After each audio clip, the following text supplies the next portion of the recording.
Mention airports in Georgia, and lots of folks think of Hartsfield-Jackson in Atlanta, the world's busiest, serving the major airlines of the world. But for Georgia's businesses and industries, the 104 airports located in communities throughout the state come to mind. The ones serving their local regions, moving people, goods, and equipment efficiently and connecting businesses and citizens to the rest of the state, our nation, and the global economy.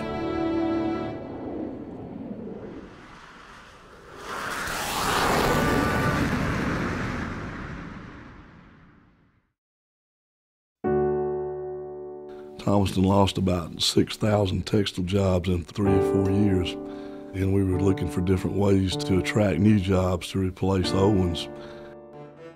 And our airport became one of the focal points. We had 2 industries that were interested. Their vision was to bring their customers from Hartsfield in a small plane to Thomaston, walk across the street into their new plastics factory. But we didn't have a good enough runway, so we worked with the state and then the FAA, and in 1994 we opened our new facility. That plant became a reality, and they were our first commercial success. Later we had another quad graphics, so our airport again had to be an all-weather airport to attract them, and we upgraded it, and they built a large new facility there, and it's our county's largest employer. And without the airport we wouldn't have either one of those facilities. Georgia has 104 publicly owned public-use airports. 9 are commercial airline service airports. And we have 95 general aviation airports supporting business operations around the state. Our 104 airports are critical for our competitiveness in the state of Georgia. It creates huge opportunities for companies, especially international companies. We're seeing a lot of growth in international manufacturing near airports throughout the state. We found long ago that one of the first questions that's asked when a company or an industry is looking at a community is, what size airport do you have? And that is one of the things that makes the first cut. Adequate airport facilities may not be the only reason that a company would choose to locate somewhere, but oftentimes it can be the single reason they choose not to locate somewhere. A company can go and put their operations in any country, anywhere in the world. And so every little thing that we can fix or improve or invest in, it does pay back when we're out there competing. And it's critical for us. In a time when the recession has really been pretty detrimental on some communities in the state of Georgia, we've experienced some great successes. In the early 1980s, we were trying to get an industry to choose Douglas to locate, but their corporate people had to fly into a neighboring airport just to visit Douglas. That's how badly we needed our airport improved. It turned out to be TRW. TRW worked with the City of Douglas. Their support of extending the runway and improving the airport was why this building stands here today. 30 years later, we've now turned this from a finishing plant to a full-service aircraft casting plant. We export 65% of our product to other countries. The world has become a global economy, and having the airport here helped PCC grow a building that can support that global economy now. In my world, trying to attract jobs to Georgia, everything is about speed, timeliness, and cost. To have an airport in our community is critical. We're a cable television provider to about 6 million people across the United States. We fly each and every day all around the country. I remember one Saturday I received a call from one of our network engineers. Jimmy, we need to get file servers around the country to all of our operating cable locations today.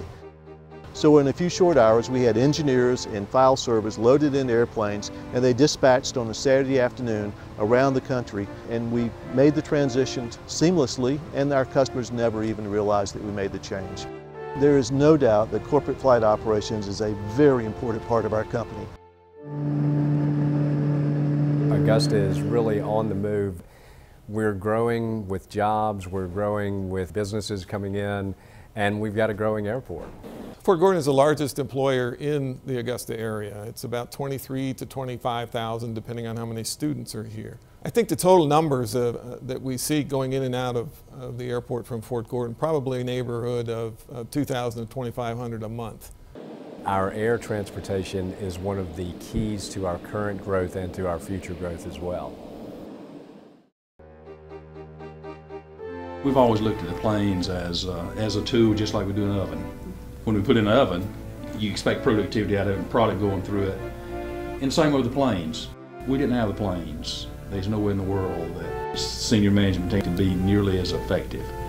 As long as the plane is there, waiting on you, it's just amazing how much more you can get accomplished. We've always had an aircraft with the company. If we have to take 4 days out on the road, it's not competitive. And it's critical for us, with it being a family business, that we get back because we are the decision makers. We need to be in the office. Having that capability really is priceless. I'm a quarter of a mile from this airport from our farm.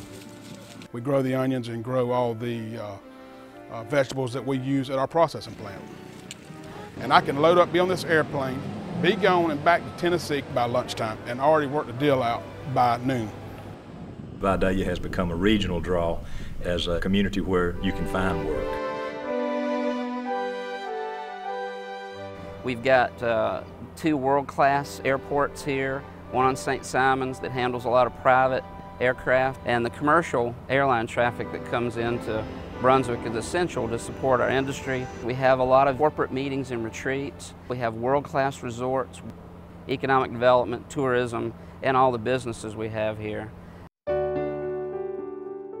Sourcing seafood globally, there's just a constant interaction with the airport. Every hour that you've got product on ice is risk. When a line goes down, it's critical that we be able to get the right expertise, technicians, spare parts as quickly as possible to get back in production. You're dead in the water if you don't get that part in a timely fashion. A lot of our local businesses at the current airport are handicapped. Runway's too short. As they get bigger jets and they're looking to go elsewhere. My goal is to keep them in Griffin-Spalding County. Our new airport would service somewhere around 95% of the general aviation fleet. The new airport is going to create more job opportunities for us, either at the airport directly or in the surrounding area. More than 471,000 jobs with a payroll of $17.7 billion can be attributed to aviation activity in Georgia, according to the 2010 statewide Aviation Economic Impact Study. This economic impact is generated by on-airport businesses and construction projects, leisure and business visitors who arrive by aircraft and spend money during their stays, and the multiplier effect of those dollars being spent and respent, circulating throughout the local, regional, and state economy. Airports are so important to Georgia businesses that a 2010 survey found proximity to an airport among the top reasons for choosing a location. Georgia's airports provide a total benefit of $62.6 billion to the state economy. That's 16% of Georgia's estimated gross domestic product in 2010. Since 1992, jobs attributed to aviation have more than doubled, and total economic benefit has nearly quadrupled. Aviation is an essential economic development tool for Georgia's communities to attract and retain the businesses who provide jobs in their regions. Every day, we all depend on the products and services that touch every part of our lives, and aviation makes it all possible. Airport brings growth to the entire area. Runways, like roads and rail, are a vital part of Georgia's transportation infrastructure. The airport can actually be its own generator of jobs. Hundreds of jobs to the community. Improve the competitiveness of our individual businesses in Georgia so that they can continue to hire people and grow. 1,300 jobs that we didn't have. It means jobs, it means investment, and it means quality of life to our citizens, and that's really the bottom line.